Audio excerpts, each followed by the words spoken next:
Good morning students. कल मैंने आपको हिस्ट्री के चैप्टर नंबर फर्स्ट का आपको चैप्टर और साथ में जो एक्सरसाइज है वो पूरा भेजा था बुक का। और वो एक्सरसाइज आपको चैप्टर को बहुत अच्छे से पढ़ के उसको सॉल्व करनी है। आपसे जो भी सॉल्व हो वो आप कर लो, नहीं बने तो कोई बात नहीं, मैं जब आपको आंसर शीट भेजूँगी उसकी तब आप उससे लिख लेना। आज जो हमारा जो चैप्टर हम स्टार्ट करेंगे वो है ज्योग्राफी का first chapter.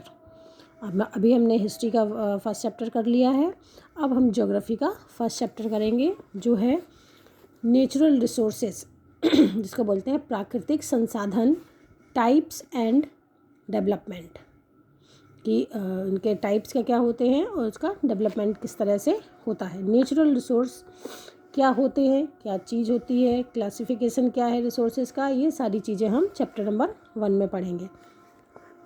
Anything that satisfies human needs is called a resource.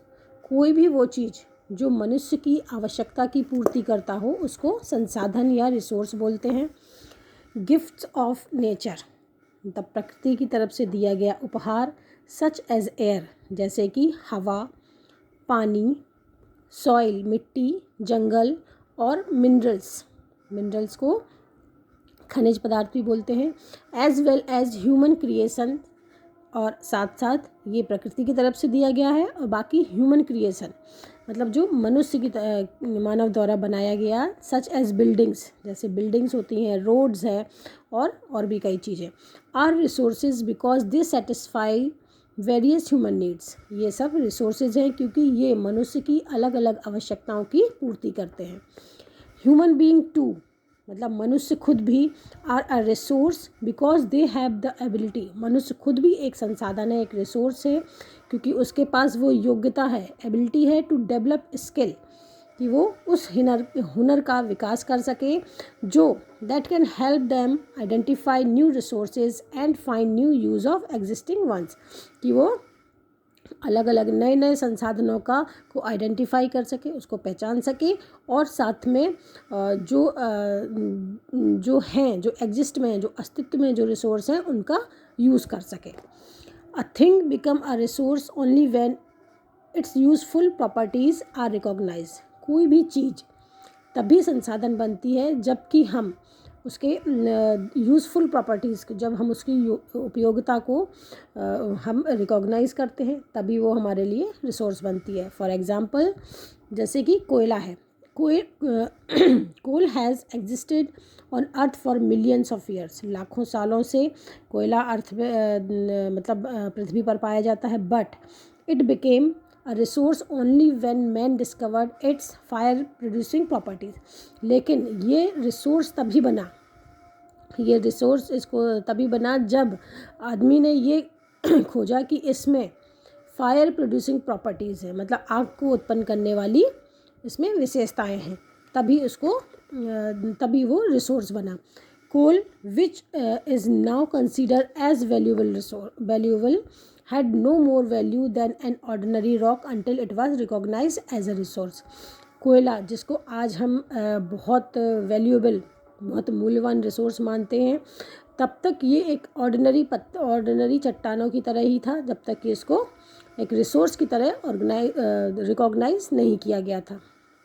मतलब ये जो कोयले की जो खदानें होती हैं वो ऐसे ही होती थी, लेकिन जब मानव ने उसको पाया कि वो एक ईंधन के रूप में काम आ सकता है तो वो रिसोर्स बना। So once a thing is recognised as a resource it acquire some value. एक बार जब कोई चीज़ रिसोर्स की तरह रिकॉग्नाइज कर ली जाती है, संसाधन के तौर पर जान ली जाती है, तो उसकी जो वैल्यू है उसमें ऐड हो जाती है, मतलब वो मूल्यवान हो जाती है। अब है क्लासिफिकेशन ऑफ रिसोर्सेज या संसाधन का वर्गीकरण। Resources are generally classified into natural, man made and human resource. Resources को तीन लेवल पे क्लासिफाई किया गया है, जैसे कि नेचुरल प्राकृतिक, मैन मेड मनुष्य द्वारा, और ह्यूमन रिसोर्स खुद एक रिसोर्स होता है। तो नेचुरल रिसोर्सेज क्या होते हैं, इन तीनों के बारे में हम इसी चैप्टर में पढ़ेंगे। तो सबसे पहला है natural resource. Natural resources are the contribution of nature. Nature का कंट्रीब्यूशन है पूरी तरह से नेचुरल रिसोर्स, जो कि हमको प्रकृति द्वारा दिया गया है। Whatever exist in nature and is usable by man is term as a natural resource. मतलब कुछ भी जो प्रकृति जो कि पृथ्वी पर एग्जिस्ट है, जिसका पृथ्वी पर अस्तित्व है और मानव ने उसे पाया कि वो एक संसाधन है और वो यूज़ करने के काम आ सकता है।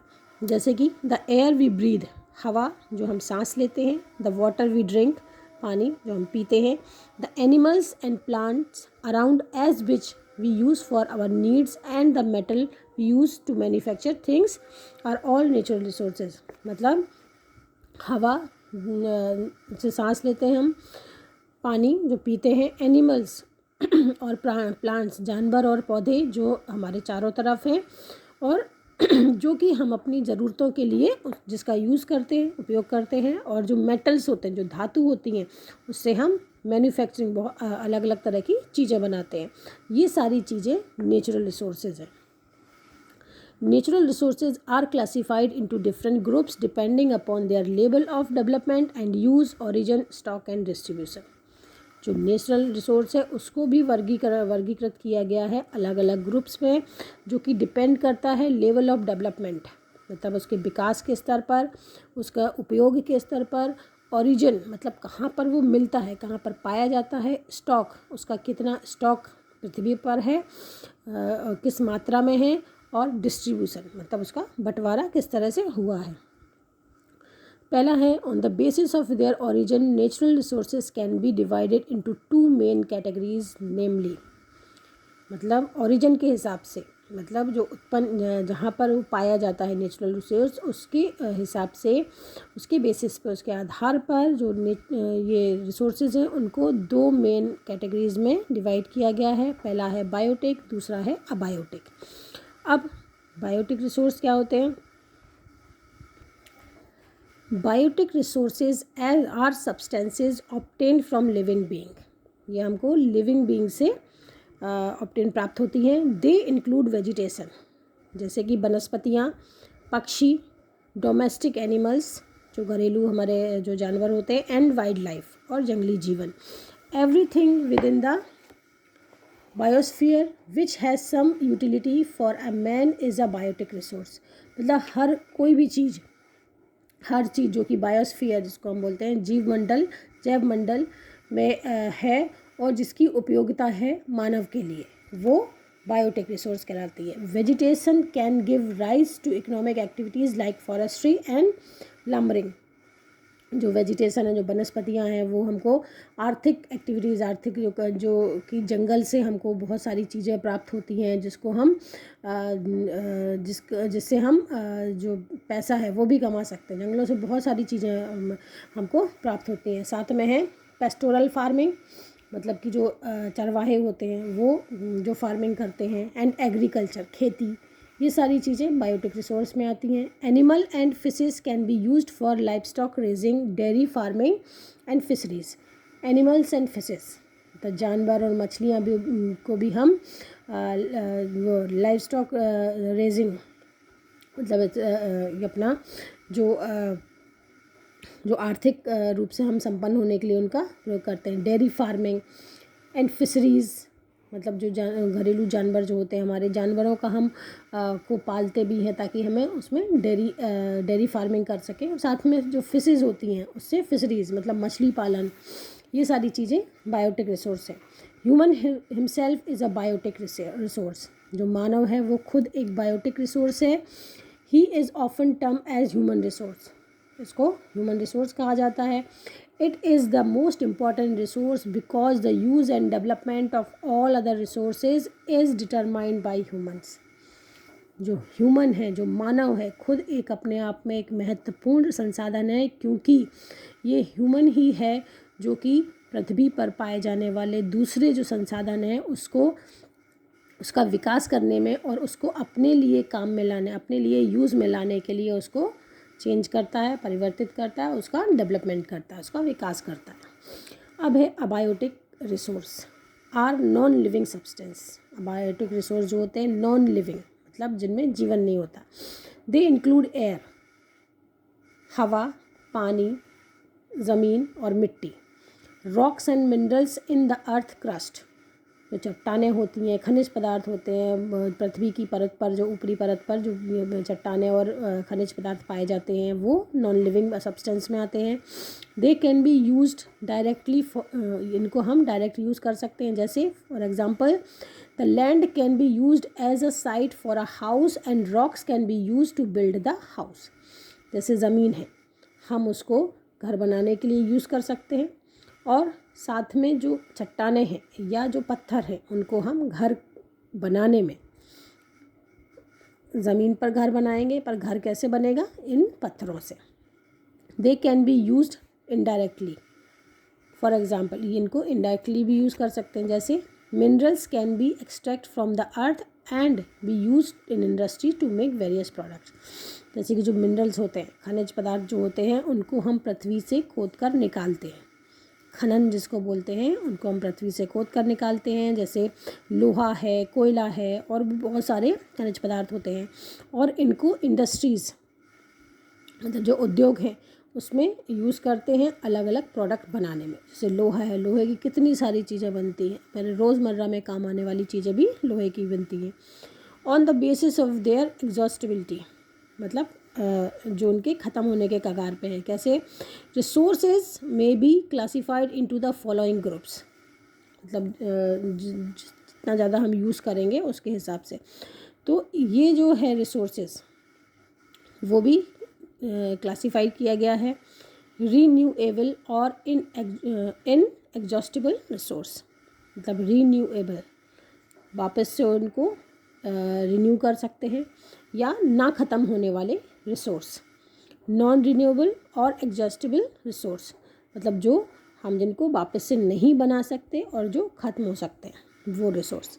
तो पहला है रिन्यूएबल और इनएग्जॉस्टिबल रिसोर्स। ये कौन से होते हैं?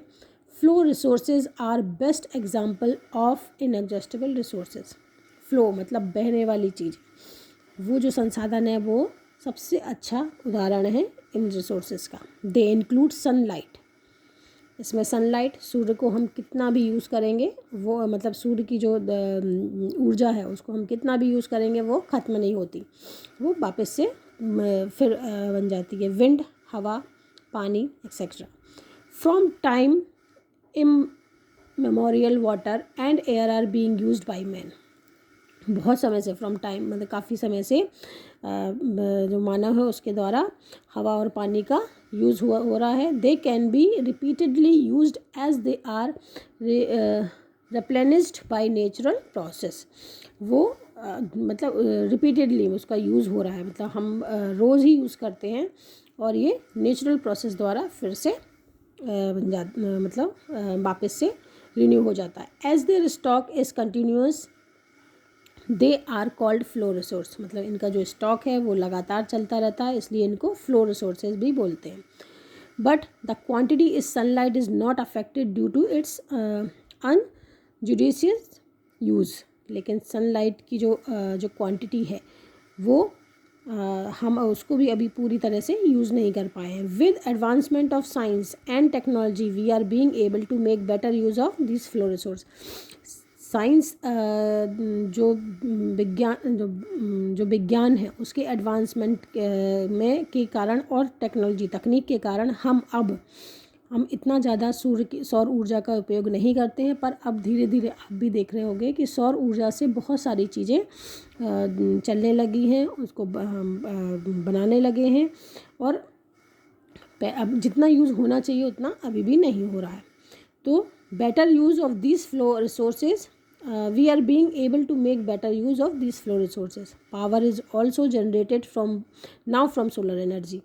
पावर भी मतलब बिजली भी जनरेट की जाती है, बिजली भी बनाई जाती है सोलर एनर्जी से। The force of wind and waves and even heat from earth interior is now being used to generate energy. The force of wind, हवा का जो फोर्स होता है वो, वेव्स जो समुद्र की जो तरंगें होती हैं, समुद्र में जो लहरें होती हैं उससे, और even heat from earth interior, मतलब पृथ्वी के अंदर की जो गर्मी है, जो हीट है, उससे भी आजकल बिजली को जनरेट किया जाता है, बिजली बनाई जाती है। अब है renewable resource are those which do not get exhausted with use. जो रीन्यूएबल रिसोर्सेज होते हैं वो ख़त्म नहीं होते उनके उपयोग के साथ। They may be temporarily dismissed with use, मतलब वो कुछ समय के लिए डिसमिस हो सकते हैं, but are renewed again by natural process और प्रॉपर मैनेजमेंट। लेकिन फिर से वो रिन्यू हो जाते हैं नेचुरल प्रोसेस से या इसके प्रॉपर मैनेजमेंट से, वो वापस से रिन्यू हो जाते हैं, मतलब ये पूरी तरह से ख़त्म नहीं होते। तो ये जो चैप्टर है ये हमारा अभी काफ़ी बचा हुआ है, मेरे ख्याल से 3 पार्ट में आएगा। तो आज का ये जो लेक्चर है वो यहीं पर हम रोकते हैं, इससे आगे का कल करेंगे।